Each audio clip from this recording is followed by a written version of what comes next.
গত বছরের নেট দুনিয়ায় অন্যতম সারা জাগানো মুভি হায় নান্না। নানি আর মৃণাল ঠাকুরের অভিনীত এই মুভিটি আপনাকে ইমোশনাল করতে বাধ্য।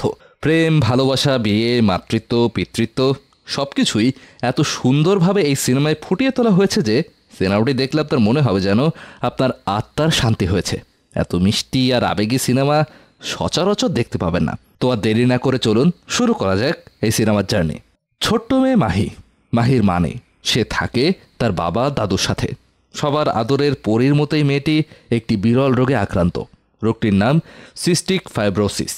প্রতি রাতে ঘুমানোর আগে তার বাবা বিরাজ তাকে নানা রকম গল্প শোনায়, আর ছোট্ট মাহি সেসব গল্পের চরিত্রগুলোকে নিজের মতো করে কল্পনা করে নেয়। এভাবে একদিন যখন বিরাজ মাহিকে মাহির মায়ের গল্প শোনায়, মাহি তখন তার মায়ের চরিত্রে জ্যোৎস্না নামের আরেকটি মেয়েকে কল্পনা করে নেয়। এদিকে এই জ্যোৎস্নার আবার কিছুদিনের মধ্যেই বিয়ে হতে যাচ্ছে। তাহলে জ্যোৎস্না কি শুধু কল্পনাতেই মাহির মা হয়ে থাকবে, নাকি বাস্তবেও হবে, নাকি অন্যের হয়ে মাহির থেকে দূরে চলে যাবে? এরকমই টান টান উত্তেজনার সাথে ধুকপুক করা ইমোশন মেশানো গল্প উঠে এসেছে এই হাই নান্না মুভিতে। আজ আমরা দেখব এই গল্পের সংক্ষেপ। বিরাজ একজন নামকরা ফটোগ্রাফার। নামি দামি সব ব্র্যান্ডের সাথে তার কারবার। প্রচুর ব্যস্ততা আর কাজের চাপ নিয়ে থাকতে হয় তাকে।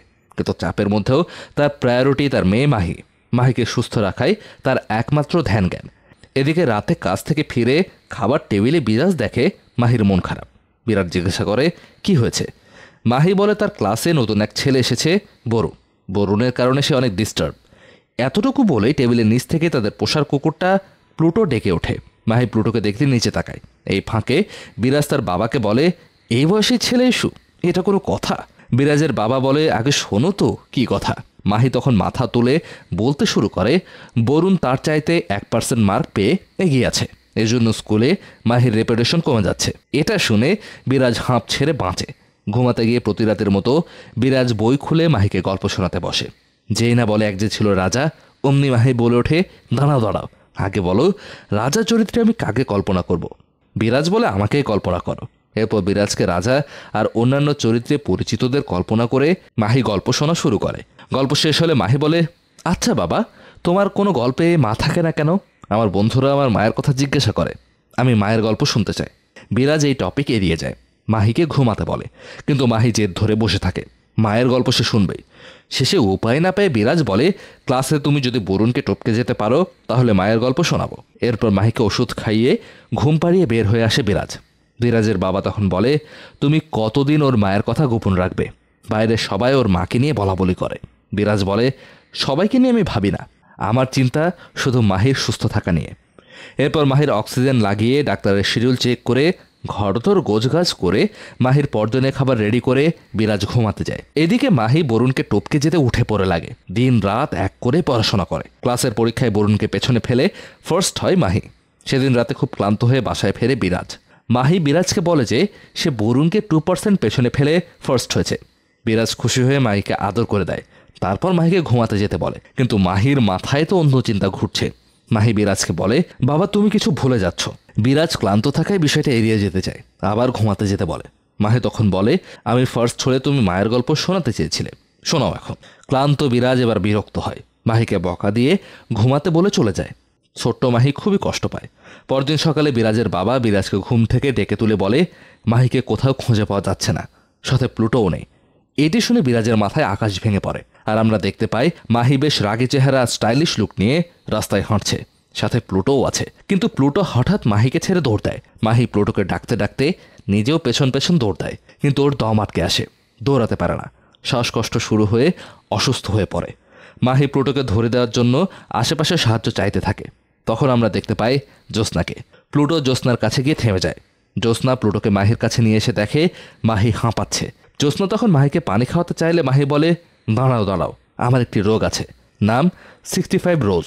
আমি ফোটানো পানি ছাড়া খেতে পারি না। আসলে সিস্টিক ফাইব্রোসিস রোগটিকে মাহি এভাবে উচ্চারণ করে। তো নিজের পটে করে আনা ফোটানো পানি খেয়ে মাহি একটু সুস্থ হয়। তারপর জ্যোৎস্নাকে থ্যাঙ্কস দিয়ে চলে আসতে থাকে। প্লুটোকে নিয়ে রাস্তায় নামার সময় উল্টো দিক থেকে একটি ট্রাক আসে। মাহি হঠাৎ করে ট্রাকটি দেখতে পেয়ে ভয়ে ওখানেই দাঁড়িয়ে যায়। তখন ট্রাকটিও চলে আসে একদম কাছাকাছি। কিছুক্ষণ পর বিরাজের ফোনে একটি ফোন কল আসে। ফোনের ওপারে একটি মেয়ে কণ্ঠ বলে, আপনি কি মাহির বাবা? এমন কল পেয়ে বিরাজ ভয় পেয়ে যায়। ফোনে ঠিকানা নিয়ে সে বের হয়। এরপর বিরাজ একটি রেস্টুরেন্টে ঢোকে। আমরা দেখতে পাই সেখানে মাহি, প্লুটো আর জ্যোৎস্না বসে আছে। বিরাজ মাহির কাছে চলে আসে আর মাহিকে বকা দিয়ে বলে, তুমি জানো না তোমাকে না পেয়ে আমাদের কি অবস্থা হয়েছিল? মাহি একটা কথাও বলে না, চুপ করে থেকে জ্যোৎস্নার দিকে তাকায়। বিরাজ জ্যোৎস্নাকে সবকিছুর জন্য ধন্যবাদ জানায়।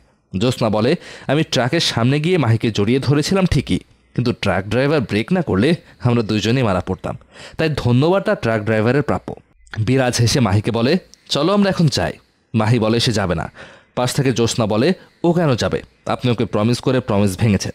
মাহি বলে, মায়ের গল্প না শোনালে আমি উঠব না। বিরাজ বলে, বাইরের লোকের সামনে মায়ের গল্প বলা ঠিক হবে না। মাহি বলে, জ্যোৎস্না বাইরের লোক নয়, সে এখন আমার বন্ধু। জ্যোৎস্না বিরাজকে বলে, আপনি বরং দুটো কফি অর্ডার করে গল্প বলতে শুরু করুন, আমিও শুনতে চাই ওর মায়ের গল্প। উপায় না দেখে বিরাজ দুটো কফি অর্ডার করে গল্প বলতে শুরু করে। মাহি থামিয়ে দিয়ে বলে, দাঁড়াও দাঁড়াও, আগে তো বলো মায়ের চরিত্রে আমি কাকে কল্পনা করব। এই প্রশ্নে বিরাজকে বিব্রত দেখে জ্যোৎস্না মাহিকে বলে, তুমি তোমার মায়ের চরিত্রে আমাকে কল্পনা করো। মাহি এবার খুশি হয়ে যায়। গল্প শুরু করে বিরাজ।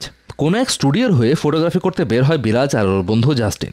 রোমান্টিক ওয়েদার, সাথে রেল স্টেশন, এমন একটা মন ভরানো পরিবেশে বিরাজ বর্ষাকে প্রথম দেখে। আর যার প্রেমে পড়ার সে তো প্রথম দেখাতেই প্রেমে পড়ে। হ্যাঁ, প্রথম দেখাতেই বর্ষার প্রেমে পড়ে যায় বিরাজ। আর হ্যাঁ, মাহি যেহেতু বর্ষার চরিত্রটি জ্যোৎস্নাকে দিয়ে কল্পনা করছে, তাই আমরাও জ্যোৎস্নাকেই বর্ষা হিসেবে দেখতে পাই। তো ক্যামেরাওয়ালা ছেলে প্রেমে পড়লে যেটা করে আর কি, বিরাজ লুকিয়ে লুকিয়ে বর্ষার ছবি তুলতে এসে বর্ষা বুঝতে পারে বিরাজ লুকিয়ে লুকিয়ে তার ছবি তুলছে। বিরাজের কাছে এসে বর্ষা ঝাড়ি দিয়ে বলে, কেন আমার লুকিয়ে ছবি তুলছেন? জানেন না এটি ক্রাইম? সাথে থাকা বর্ষার ভাই বলে, ওর নামে তো পুলিশে কমপ্লেন করা উচিত। বর্ষা বিরাজের ক্যামেরাটা নিয়ে চলে যায়। তখন জাস্টিন দৌড়ে এসে বর্ষাকে বোঝায়। জাস্টিন বলে, ভালো স্টুডিওতে কাজ পেতে ওর ভালো একটা পোর্টফোলিও দরকার। পোর্টফোলিও তৈরি করতে মূলত বিরাজ বর্ষার ছবি তুলছিল, প্রেম টেম কিছু না। এটি শুনে বর্ষা বিরাজের ক্যামেরা ফেরত দিয়ে আসে, কিন্তু বিরাজ তখন বিনা মেঘে বজ্রপাতের মতো বর্ষাকে আই লাভ ইউ বলে দেয়। বর্ষা বজ্রপাতের মতো রেগে যায় আর ক্যামেরা নিয়েই ওখান থেকে চলে যায়। সিন শিফট হয় স্টুডিওতে। বিরাজ যে স্টুডিওর হয়ে কাজ করে সেই স্টুডিওর মালিক ক্যামেরার কথা জানতে চায়। জাস্টিন বলে, এবার কি করবি? না, বিরাজকে কিছু করতে হয় না। আচমকা স্টুডিওতে ক্যামেরা নিয়ে হাজির হয় বর্ষা। বিরাজ তো অবাক। একটু আগে যেখানে সিচুয়েশন ছিল বিনা মেঘে বজ্রপাত, এখন সেখানে মেঘ না চাইতে বৃষ্টি। আসলে এই স্টুডিওর মালিক বর্ষার দূর সম্পর্কের আঙ্কেল। বর্ষা মালিককে, মানে তার আঙ্কেলকে বলে, আমার কিছু ছবি প্রিন্ট করার আছে, তুমি স্টুডিও থেকে কাউকে আমার সাথে দাও। কে আর যাবে? লাফাতে লাফাতে বিরাজে চলে যায় বর্ষার সাথে। বর্ষা বিরাজের তোলা ছবিগুলো প্রিন্ট করায়, তারপর বিরাজের হাতে দিয়ে বলে, আমার ছবিগুলো যদি সত্যি তোমার ক্যারিয়ারে কাজে আসে তাহলে রাখতে পারো। বিরাজ তো বেজায় খুশি। তারপর চলে যাওয়ার সময় বর্ষা বলে, আমি কুমুর শহরে আর 2 সপ্তাহ থাকবো, তুমি চাইলে আমরা ভালো বন্ধু হতে পারি। এবার শুধু খুশি নয়, খুশিতে আত্মহারা হয়ে যায় বিরাজ। বর্ষা আর বিরাজ অল্প সময়ে ভালো বন্ধু হয়ে যায়। তারা পুরো শহর ঘুরে বেড়ায়। বিরাজের ভালোবাসা বুঝতে পেরে বর্ষা বলে, আমি আসলে প্রেম বিয়েতে আগ্রহী নই। আমি ছোট থেকেই বাবা মায়ের ঝগড়া দেখে এসেছি। তাদের এই কলহ আমাদের 2 ভাই বোনের শৈশব নষ্ট করে দিয়েছে। বাবা মা আমাদের বড় হওয়ার অপেক্ষায় ছিল, তাই আমরা অ্যাডাল্ট হলেই তারা ডিভোর্স নিয়ে নেয়। এখন তারা নিজেদের জন্যই বাঁচে, আমাদের ভাই বোনের দিকে তাদের কোনো কেয়ারই নেই। এভাবে শেয়ারিং আর কেয়ারিংয়ে গাঢ় হয় বিরাজ বর্ষার বন্ধুত্ব। এমনিতে শুরুতে বিরাজের পোষা কুকুর প্লুটোকে পছন্দ করতো না যে বর্ষা, সেই বর্ষা প্লুটোর সাথেও বন্ধুত্ব করে ফেলে। অর্থাৎ বুঝতেই পারছেন বিষয়টা বন্ধুত্ব থেকে প্রেমের দিকেই আগাচ্ছে। হ্যাঁ, একটা সময় বর্ষায় বিরাজের প্রেমে পড়ে যায়। একদিন বর্ষার এক রিলেটিভের বাসায় বিরাজ লুকিয়ে বর্ষার সাথে দেখা করতে আসে। খুবই আড্ডা হয় দুজনের। তারপর বর্ষা বিরাজকে গিটার বাজিয়ে গান শোনায়। গান শুনে বিরাজ বলে, এত ভালো গান স্টেজে করতে হয়, ঘরে নয়। বর্ষা মন খারাপ করে বলে তার মা এসব পছন্দ করে না। তখনই বাসায় ঢোকে এক দম্পতি। তাদের মধ্যে তুমুল ঝগড়া চলছিল। টেবিলের নিচে লুকিয়ে এই ঝগড়া শুনে বর্ষার বাবা মায়ের ঝগড়া মনে পড়ে যায়। বর্ষা অসুস্থ হতে থাকে। বিরাজ সব বুঝতে পেরে বর্ষার কান চেপে ধরে। সেদিনের পর বর্ষা বুঝতে পারে বিরাজ সত্যিই ভালোবাসে তাকে। বর্ষা সিদ্ধান্ত নেয় সে নিজেই বিরাজকে তার ভালোবাসার কথা জানাবে। যেদিন বিরাজকে সে ভালোবাসি বলবে সেদিন বিরাজ 45,000 টাকার একটি দামি ক্যামেরা নিয়ে হাজির হয়। বিরাজ বলে, প্লুটোকে বিক্রি করে এটা আমি কিনেছি। এটা শুনে স্তম্ভিত হয়ে যায় বর্ষা। বলে, তুমি টাকার জন্য প্রিয় কুকুরকেও বিক্রি করে দিয়েছ? তুমি তো তাহলে ভালোবাসাকেও বিক্রি করে দিতে পারো। আমি কালই মুম্বাই চলে যাচ্ছি, আমাদের আর দেখা হবে না। বর্ষা চলে যায়। এর কিছুদিন পরের ঘটনা। মন খারাপ করে কলেজের করিডোর ধরে হাঁটছিল বর্ষা। হঠাৎ দেখে সামনে প্লুটো বসে আছে আর পেছনে দাঁড়িয়ে বিরাজ। বর্ষা দৌড়ে গিয়ে বিরাজকে জড়িয়ে ধরে, বলে, তুমি আমার জন্য প্লুটোকে ফিরিয়ে এনেছো? আমার জন্য এত দূর এসেছো? আর কখনো দূরে সরে যাবে না তো? একদমই কথাগুলো বলে বর্ষা। মুচকে এসে বিরাজ বলে, তোমার এই জড়িয়ে ধরাটা কি বন্ধুত্ব থেকে নাকি ভালোবাসা থেকে? বর্ষা মুখের ভাষার উত্তর না দিয়ে উত্তরটা দেয় ঠোঁটের ভাষায়। চুমু দিয়ে বসে বিরাজের ঠোঁটে। বাই দ্য ওয়ে, এটা মৃণাল ঠাকুরের ক্যারিয়ারের প্রথম অনস্ক্রিন কিস। ন্যানিকে ভাগ্যবানই বলতে হয়। তবে মুহূর্তটা বেশিক্ষণ টিকল না। বর্ষা দেখে বিরাজের পেছনে তার মা দাঁড়িয়ে। ভদ্রমহিলা সব বুঝতে পারে। তারপর বর্ষার বিরাজকে একটি রেস্টুরেন্টে খেতে নিয়ে যায়। সেখানে বর্ষার মা ডিনারের জন্য নানা রকম খাবার অর্ডার করে। খাওয়া শেষ হলে বর্ষার মা বিরাজকে বলে বিল দিতে। বর্ষা বলে ওঠে, তুমি বিরাজকে খেতে রেখেছো, বিল তোমার দেওয়া উচিত। বিরাজ একটি অস্বস্তিকর অবস্থায় পড়ে যায়।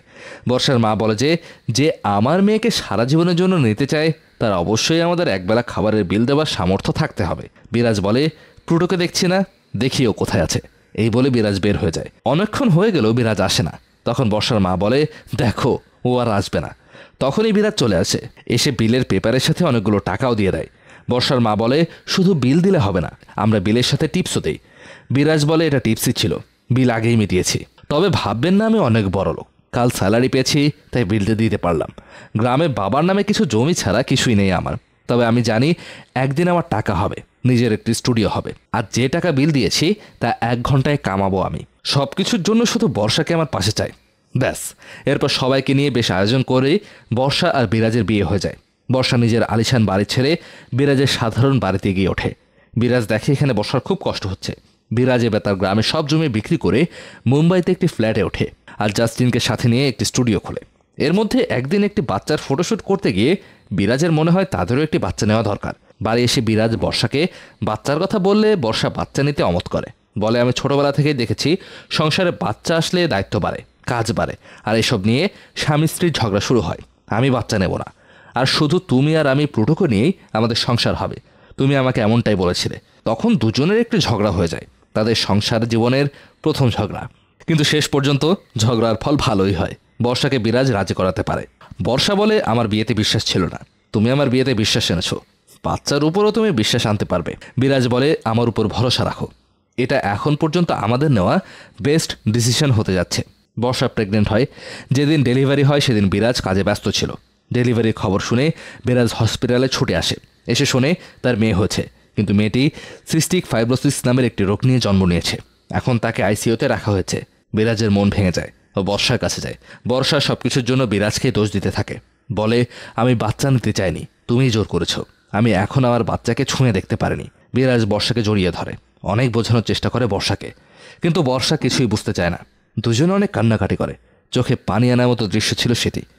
এখানে এসেই বিরাজ গল্পটি শেষ করে। গল্পের ঘুরে থাকার জ্যোৎস্না বলে ওঠে, তারপর আমার কি হলো? বিরাজ বলে, আপনার না, বর্ষার। জ্যোৎস্না বলে, সরি, আসলে বর্ষা চরিত্রে আমাকে কল্পনা করতে গিয়ে নিজেকেই বর্ষা ভেবে বসেছি। বিরাজ বলে, বর্ষা গান ভালোবাসত, তাই আমাদের ছেড়ে ও গানে ক্যারিয়ার করতে চলে গিয়েছে। আর যাওয়ার আগে বলে গিয়েছে, আমাদের দেখা না হলেই ভালো হতো, আমাদের বাচ্চার জন্ম না হলেই ভালো হতো। এটা শুনে কেঁদে ফেলে ছোট্ট মাহি। বিরাজকে জড়িয়ে ধরে বলে, আমার মাকে লাগবে না, তুমি থাকলেই হবে। মাহি তখন জ্যোৎস্নার দিকেও ফিরে তাকাচ্ছিল না। জ্যোৎস্না কষ্ট পেয়ে বলে, ও এমন করছে কেন? বিরাজ বলে, আসলে আপনাকে ওর মা বলে কল্পনা করছে তো, তাই কালই সব ঠিক হয়ে যাবে। বিরাজ মাহিকে নিয়ে উঠে পড়ে। জ্যোৎস্না অনুরোধ করে বলে, তাহলে প্লিজ ওকে বলবেন কাল যেন অবশ্যই আমাকে ফোন করে। বিরাজ মাহিকে নিয়ে চলে আসে। জ্যোৎস্নাও পেছন পেছন গাড়ি পর্যন্ত আসে। বলে, আমার বিশ্বাস হচ্ছে না, যে আপনাকে এত ভালোবাসত সে এভাবে আপনাকে ছেড়ে যাবে। বিরাজ বলে, তারপর 4 মাস পর্যন্ত মাহি হসপিটালে ছিল। বর্ষাও হসপিটাল ছাড়া নড়ত না, বাসাতেও যেত না, বিরাজের সাথে কথাও বলতো না। জাস্টিন বিরাজকে বলে বর্ষাকে বাসায় নিয়ে কথা বলতে। বিরাজ বর্ষাকে বাসায় নিয়ে যাওয়ার জন্য গাড়িতে তোলে।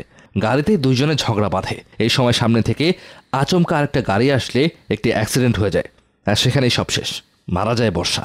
এটা শুনে জ্যোৎস্না কেঁদে ফেলে। বাড়িতে ফিরে বিরাজ প্লুটোকে বলে, কেন করলি তুই এটা? আমি জানি এটা তুই করেছিস। দর্শক নিশ্চয়ই ভাবছেন প্লুটো আবার কি করলো? হ্যাঁ, এখানেই রয়েছে বড় টুইস্ট, যা একটু পরে দেখতে পাবেন। আমরা দেখে বিরাজ তার ল্যাপটপ নিয়ে বসেছে। ল্যাপটপের স্ক্রিনে জ্যোৎস্নার ছবি দেখে আমরা বুঝতে পারি কুমুর শহরে বিরাজ যে মেয়ের প্রেমে পড়ে বিয়ে করেছিল সে আর কেউই নয়, জ্যোৎস্নাই। সেদিন গাড়ি অ্যাক্সিডেন্টের পর জ্যোৎস্না মারা যায়নি, তাকে হসপিটালে নেওয়া হয়। মাহিকে যখন হসপিটাল থেকে রিলিজ দেওয়া হয় তখন সেই হসপিটালে ভর্তি ছিল জ্যোৎস্না। মাহিকে আনার সময় জ্যোৎস্নার মা সামনে দাঁড়ায়, বলে, কি করলে তুমি আমার মেয়ের সাথে এটা? অ্যাক্সিডেন্টে ওর সব স্মৃতিশক্তি নষ্ট হয়ে গিয়েছে, ও ভুলে গিয়েছে ওর নিজের বিয়ের কথা, ওর বাবা মায়ের ডিভোর্সের কথা। অ্যাক্সিডেন্টে 2 দিন আগেও আমাকে ফোন করে বলেছিল তোমার থেকে ডিভোর্স চাই। ওকে ডিভোর্স দিয়ে তুমি আর তোমার মেয়ে ওর জীবন থেকে চলে যাও, ওকে নতুন জীবন দাও। আর ওই দিন রেস্টুরেন্টে ঢোকার আগেই বিরাজ, মাহি আর প্লুটোর সাথে জ্যোৎস্নাকে দেখতে পায়। তখন সে নিজের আবেগ সামলে নেয় আর জ্যোৎস্নার সামনে গিয়ে অপরিচিতের মতো কথা বলতে থাকে। পরদিন সকালে দেখতে পাই মাহি ডাইনিং টেবিলে চুপ হয়ে বসে আছে, সে বিরাজের সাথেও কথা বলছে না। তখন দরজায় কলিং বেল বাজে। জাস্টিন গিয়ে দরজা খুলে জ্যোৎস্নাকে দেখে তব্দা খেয়ে যায়। এর মধ্যে বিরাজ এসে জ্যোৎস্নাকে হাত ধরে টেনে বাইরে নিয়ে নেয়। তখন বাইরে একটি ফুল গাছ দেখে জ্যোৎস্নার চেনা চেনা লাগে। এই বাড়িতে এই ফুল গাছটি একদিন সেই লাগিয়েছিল। জ্যোৎস্না বলে, আমি কাল রাতে মাহির রোগটি নিয়ে স্টাডি করেছি, দেখলাম ওতে ভালো হওয়ার সম্ভাবনা খুবই কম। বিরাজ বলে, ডাক্তারও বলেছিল 3 বছরের বেশি বাঁচবে না, কিন্তু এখন ওর বয়স 6 বছর। জ্যোৎস্না তখন মাহির সাথে দেখা করতে চাইলে বিরাজ নিষেধ করে। এর মধ্যেই মাহি জ্যোৎস্নার পেছনে এসে দাঁড়ায়। জ্যোৎস্না খুশি হয়ে মাহির কাছে যায়, বলে, কাল রাত 10টায় আমি তোমার জন্য একটি সারপ্রাইজ রেখেছি, তুমি আর তোমার বাবা আমার বাসায় চলে আসবে। মাহি যাতে জ্যোৎস্নার সাথে দেখা করতে না পারে এজন্য বিরাজ পরদিন মাহিকে নিয়ে গোয়া যাওয়ার প্ল্যান করে। বিরাজের বাবা বলে, এভাবে কতদিন তুমি ওকে ওর মায়ের থেকে আলাদা রাখতে পারবে? বিরাজ বলে, আগামী সপ্তাহে জ্যোৎস্নার বিয়ে, এখন মাহিকে দূরে রাখতেই হবে। পরদিন বিরাজ মাহিকে নিয়ে গোয়া চলে গেলে মাহি জাস্টিনের ফোন থেকে লুকিয়ে জ্যোৎস্নাকে কল করে। জ্যোৎস্না তখন ওর হবু বর অরবিন্দের সাথে কথা বলছিল। মাহি ফোনে বলে, বাবা আমাকে নিয়ে গোয়া চলে এসেছে, বাবা মনে হয় আমার এবারের বার্থডেও ভুলে গিয়েছে। জ্যোৎস্না মাহির কথা শুনে নিজেকে ধরে রাখতে পারে না। জ্যোৎস্না পরদিন গোয়া চলে আসে। সেদিন বিকালে বিরাজ হোটেলে ফিরে দেখে একটি পার্টি চলছে। কাছে গিয়ে দেখে এটি মাহির বার্থডে পার্টি। মাহি দৌড়ে বিরাজের কাছে যায়। জ্যোৎস্না মাহিকে বলেছিল এই পার্টি তার বাবাই অ্যারেঞ্জ করেছে। মাহি তার বার্থডেতে বিরাজের কাছে একটি ইউকেলেলে চেয়েছিল, সেটাও জ্যোৎস্না এনে দেয় আর বলে, তোমার বাবা দিয়েছে। এসব দেখে বিরাজ জ্যোৎস্নার প্রতি কৃতজ্ঞতা জানায়। ওই দিন সন্ধ্যায় বিরাজকে একটি মেয়ের সাথে বিচে হাঁটতে দেখা যায়। বিরাজ মেয়েটিকে জিজ্ঞাসা করে, আচ্ছা জ্যোৎস্নার কিছু সন্দেহ হচ্ছে না তো? মেয়েটি বলে, কি করে হবে, তুমি তো তোমার গল্পে আমাকে তার বোন থেকে ভাই বানিয়ে দিয়েছ। আসলে গল্প বলার সময় বিরাজ বর্ষা মানে জ্যোৎস্নার যে ভাইয়ের কথা বলেছিল ওটা আসলে জ্যোৎস্নার বোন ছিল, আর বিচের এই মেয়েটি সেই বোন। রাতে বিরাজ আর জ্যোৎস্না সমুদ্রের পাড়ে বসে গল্প করছিল। তখন জ্যোৎস্না জানতে চায় বর্ষা দেখতে কেমন ছিল। বিরাজ খুব যত্ন করে বর্ষার চেহারার বর্ণনা দেয়। সেটা খেয়াল করে জ্যোৎস্না বলে, তুমি এখনও বর্ষাকে এত ভালোবাসো? বিরাজ বলে, আমি তোর চেহারার বর্ণনা দিচ্ছিলাম, এখানেও কি ভালোবাসা দেখতে পাওয়া যায়? আগের মতোই এবার মুখে উত্তর না দিয়ে জ্যোৎস্না ঠোঁটে উত্তর দেয়। আচমকা চুমু দিয়ে বসে বিরাজের ঠোঁটে। এরপর দুজনে একটু অপ্রস্তুত হয়ে চলে যায়। বিরাজ বর্ষার যেমন সাজের বর্ণনা দিয়েছিল পরদিন সেভাবেই সাজে জ্যোৎস্না। তারপর মাহিয়া বিরাজের কাছে যায়। বিরাজ দেখে মুগ্ধ হয়। দমিয়ে রাখা ভালোবাসা মাথাচাড়া দিতে চায়, কিন্তু বিরাজ বুকে পাথর চাপা দিয়ে সেই ভালোবাসা আবার দমিয়ে রাখে। সেদিন রাতে মাহি জ্যোৎস্নার রুমে ঘুমিয়ে পড়ে। বিরাজ মাহিকে কোলে তুলে নিয়ে আসে। জ্যোৎস্না পেছন পেছন থেকে বলে, আজ রাতটা মাহি থাক না আমার সাথে। কিন্তু বিরাজ না করে বলে, তুমি ওর মায়ের মতো সাজলেই ওর সত্যিকারের মা হতে পারবে না। মনে অনেক কষ্ট পেয়ে জ্যোৎস্না পাবে গিয়ে ড্রিঙ্ক করে। এদিকে বিরাজ ও জ্যোৎস্নাকে কষ্ট দেওয়ার কষ্ট ভুলতে ড্রিঙ্ক করে। ড্রিঙ্ক করে দুজনেই বিচে পাতানো একই বিছানাতে ঘুমিয়ে পড়ে। দুইজনকে পাশাপাশি ঘুমাতে দেখে ছোট্ট মাহিও তাদের মাঝে গিয়ে শুয়ে পড়ে। জ্যোৎস্নার দিকে তাকিয়ে বলে, তুমি সবসময় আমাদের সাথে থাকবে তো? পরদিন সকালে ঘুম ভেঙে চমকে যায় জ্যোৎস্নার। তার হবু বর অরবিন্দ আর মা চলে এসেছে গোয়ায়। ওর মা বলে কালই বিয়ে হবে আর এখানেই হবে। জ্যোৎস্নার মা জ্যোৎস্নাকে নিয়ে যায়। পেছনে মাহি দৌড়ে আসতে থাকলে বিরাজ আটকায়। সব দেখে জ্যোৎস্নার মা বুঝতে পারে এটাই জ্যোৎস্নার মেয়ে। রুমে গিয়ে জ্যোৎস্না তার বাবাকে ফোন করে, বলে, আজ তোমাকে আমার খুব দরকার বাবা, আমি অন্য কাউকে ভালোবেসে ফেলেছি আর ওকেই বিয়ে করতে চাই। এদিকে মাহি বলে সে জ্যোৎস্নাকে কিছু একটা বলতে চায়। বিরাজ মাহিকে বকে। পরদিন সকালে আবার মাহি আর প্লুটোকে খুঁজে পাওয়া যায় না। দেখা যায় তারা জ্যোৎস্নার বিয়ের আসরে গিয়ে হাজির। বিরাজ ও মাহিকে খুঁজতে খুঁজতে জ্যোৎস্নার ওখানে চলে আসে। অরবিন্দের ভাই বিরাজকে দেখতে পেয়ে রেগে যায়। বিরাজের কাছে গিয়ে বলে, আমি তোমাকে মাহির কাছে নিয়ে যাচ্ছি। তারা বিরাজকে ফাঁকা জায়গায় নিয়ে মারতে থাকে। তখন অরবিন্দ আসে, বলে, আমি তোমার এক্স ওয়াইফকে বিয়ে করতে যাচ্ছি, কোনো গন্ডগোল করলে সবার জন্যই খুব খারাপ হবে। ওদিকে মাহিকে জাস্টিন খুঁজে পায়। তখন মাহির সামনে জ্যোৎস্নার মা এসে দাঁড়ায়। জাস্টিন তাকে বোঝানোর চেষ্টা করে যে এসবের পেছনে বিরাজের কোনো হাত নেই, কিন্তু মহিলা বিশ্বাস করে না। সে মাহিকে বলে, তুমি আর তোমার বাবা যতই প্ল্যান করো তোমার মাকে নিয়ে যেতে পারবে না, তোমার মা তোমাদের সবার কথা ভুলে গিয়েছে। ওদিকে প্লুটোকে দেখতে পেয়ে জ্যোৎস্না মাহির কাছে চলে আসে। তখন বিরাজ মাহির সামনে এসে বলে, বুঝছি আমার একার ভালোবাসা তোমার জন্য যথেষ্ট না, তাই না? মাহি বিরাজকে জড়িয়ে ধরে। বিরাজ বলে, জ্যোৎস্নাকে যা বলতে এসেছো বলেছো?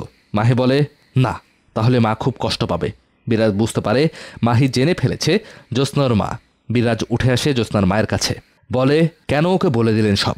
আমি তো আমার মেয়ের কাছে এতদিন সবকিছু গোপন রেখেছিলাম, আপনার মেয়ের কাছে আমি যদি সব বলে দিই তাহলে কেমন হবে? বিরাজ মাহিকে নিয়ে চলে আসার সময় মাহি অসুস্থ হয়ে পড়ে। তাকে আইসিইউতে ভর্তি করা হয়। বাঁচার আশা এবার কম। ওদিকে জ্যোৎস্না কনের বেশে মণ্ডপে যাচ্ছে। আর তখনই চলে আসে জ্যোৎস্নার বাবা। আসল টুইস্ট তো এখানে, এতক্ষণ বিরাজের বাবা বলে যাকে দেখেছেন সে আসলে জ্যোৎস্নার বাবা। জ্যোৎস্নার মা যখন বিরাজকে জ্যোৎস্নার জীবন থেকে চলে যেতে বলে তখন থেকে নাতনির খেয়াল রাখতে বিরাজের সাথেই থাকে জ্যোৎস্নার বাবা। সে জ্যোৎস্নাকে বলে, তুমি যদি জ্যোৎস্নাকে ভালোবেসে থাকো তাহলে এই ভালোবাসার লড়াইটাও তোমাকেই লড়তে হবে। এবার তুমি ঠিক করো তুমি কি করবে। সামনে থেকে সব শুনে অরবিন্দ জ্যোৎস্নাকে যেতে বলে। জ্যোৎস্না ওর বোনের সাথে হসপিটালে পৌঁছায়। অরবিন্দ জ্যোৎস্নার মাকে বলে, আপনি মিথ্যা বলেছেন আমাকে। জ্যোৎস্না কখনোই অবচেতন মন থেকে বিরাজকে মুছে ফেলতে পারেনি, আর একজন ডাক্তার হিসেবে আমি বলতে পারি ও মুছে ফেলতে পারবে না কখনোই। অরবিন্দ একজন ডাক্তার, আর ওর বিয়ে উপলক্ষে ওর বড় বড় সব ডাক্তার বন্ধুরা এখানে এসেছে। সবাই মিলে সিদ্ধান্ত নেয় তারা মাহির ফুসফুস প্রতিস্থাপন করবে। অপারেশন থিয়েটারে যাওয়ার আগে জ্যোৎস্না মাহির কাছে গিয়ে বলে, আমাকে সারা জীবন তোমাদের সাথে থাকতে দেবে? মাহি মাথা নাড়িয়ে হ্যাঁ বলে। বিরাজ মাথা ঘুরিয়ে কাঁদতে থাকে। জ্যোৎস্না বলে, তুমি বড় হয়ে কি হতে চাও? মাহি বলে, সিঙ্গার। জ্যোৎস্না বলে, আমি তোমার মায়ের মতো তো ভালো গাইতে পারি না, তবে কিছুটা পারি, আমি তোমাকে সাহায্য করব। এরপর আমরা দেখি মাহি বড় হয়ে গিয়েছে আর সে একটি প্রোগ্রামে গান গাইছে। রোমান্টিক জনরার এই অসাধারণ ফ্যামিলি ড্রামা মুভিটি এখানেই শেষ হয়। দর্শক, এমন অসাধারণ সব মুভির এক্সপ্লেনেশন সবার আগে পেতে চ্যানেলটি সাবস্ক্রাইব করে আমাদের সাথেই থাকুন। আমাদের আগামী আয়োজনের অপেক্ষায় আপনি নিজে ভালো থাকুন, অন্যদেরকেও ভালো রাখুন। ধন্যবাদ।